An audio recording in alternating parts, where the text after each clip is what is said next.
Sekali lagi, pembagian ini bukan soal angka mati. Ini tentang kesadaran, tentang memberi nama pada uangmu agar kamu tahu fungsinya sebelum uang itu pergi.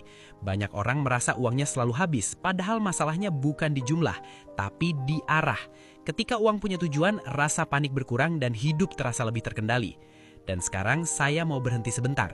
Kalau selama ini kamu tidak pernah benar-benar membagi gaji, tidak pernah menetapkan pos, tidak pernah memberi arah pada uangmu, tulis satu kata ini di kolom komentar.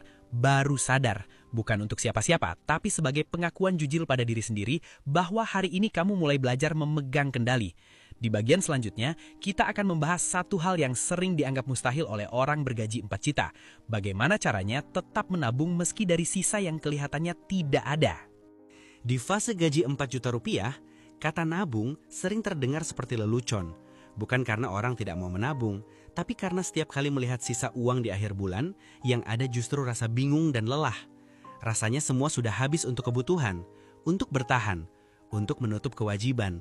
Dan akhirnya, menabung selalu ditunda dengan alasan yang terdengar masuk akal, tapi terus diulang dari bulan ke bulan. Padahal masalah utama bukan di jumlah uang yang disisihkan, melainkan di waktu dan cara menyisihkannya. Banyak orang mencoba menabung dari sisa, menunggu akhir bulan, berharap masih ada yang bisa disimpan. Kenyataannya, sisa hampir tidak pernah ada. Uang cenderung menyesuaikan diri dengan ruang yang tersedia.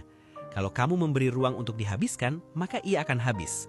Karena itu, kunci menabung bukan di besar kecilnya angka, tapi di kebiasaan menyisihkan di awal.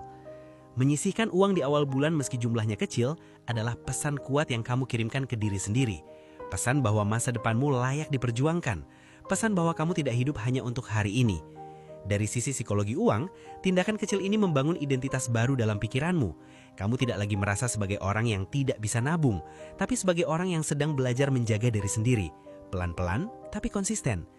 Kesalahan yang sering terjadi adalah membandingkan tabungan sendiri dengan orang lain. Melihat orang lain bisa menyimpan jutaan setiap bulan, lalu merasa tabungan kecil kita tidak ada artinya. Padahal tabungan bukan lomba, tabungan adalah perlindungan. Perlindungan dari rasa panik, perlindungan dari keputusan impulsif, perlindungan dari hidup yang selalu reaktif. Uang yang sedikit tapi ada, jauh lebih berharga daripada rencana besar yang tidak pernah dijalankan. Kesalahan lain adalah menjadikan tabungan sebagai korban pertama saat ada keinginan atau kebutuhan mendadak.